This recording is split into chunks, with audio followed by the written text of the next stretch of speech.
Hey, Text Appeal readers, it's me, Sophie, and it is horribly cold here in Sherman, Texas. I don't know if you can see this, but I'm pretty geared up for the winter, and by that I mean sitting here in my room.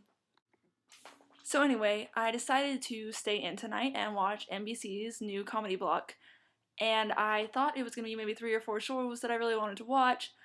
Turns out they have 6 shows on Thursdays now. Yes, that is 6 half-hour long shows, so that is 3 hours of comedy. And you know what? I decided to watch all of them for you guys. And I actually repealed that decision once I realized Outsourced was on the lineup. And I hate that show because all of its jokes are mostly based on racism or potty humor, so I was not about to watch it, I'm sorry. But in this video, I'm just going to talk to you about tonight's episode of Community because I had a lot to say about it. Now, Community is a show I've really only watched sporadically, but I'd say I've seen quite a few episodes of it, so I have a pretty good handling of what's going on. There were 2 major plot lines in this episode. The first one was Jeff being jealous of Annie's new love, Rich, who was like this perfect doctor guy.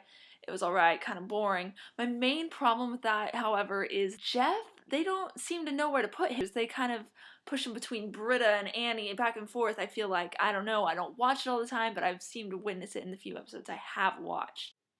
So I originally found myself thinking, what are they doing? Like, aren't we supposed to be pushing for Britta and Jeff? And then I thought, wow, maybe this is kind of mature of the network to, like, leave it open-ended and not have us, like, really hoping for one romance. Kind of a smart move, very lost of them, which I respect. The second major plotline was, Shirley, who is one of the older women on the show, is pregnant, and apparently they find out that she had slept with Mr. Chang, who's played by Ken Jeong, love him.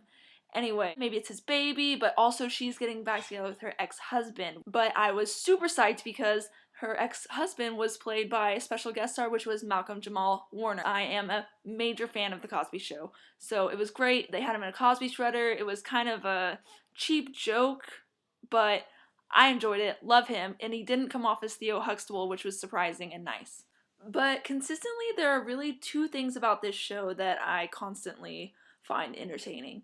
And the first one of those would be the bromance between Troy and Abed, which normally takes place in, like, the little bumper, I guess, after the ads at the very end of the show. It brought us such classics as the Donde Está la Biblioteca song. And tonight it was a cute little morning show. They were making kettle corn.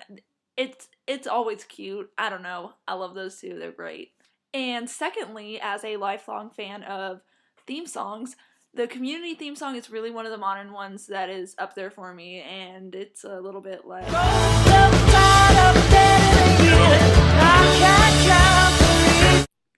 so, spoiler alert, they keep us hanging on both Jeff and Annie's relationship and Shirley's pregnancy, so typical for an opening episode of the mid-season, I guess.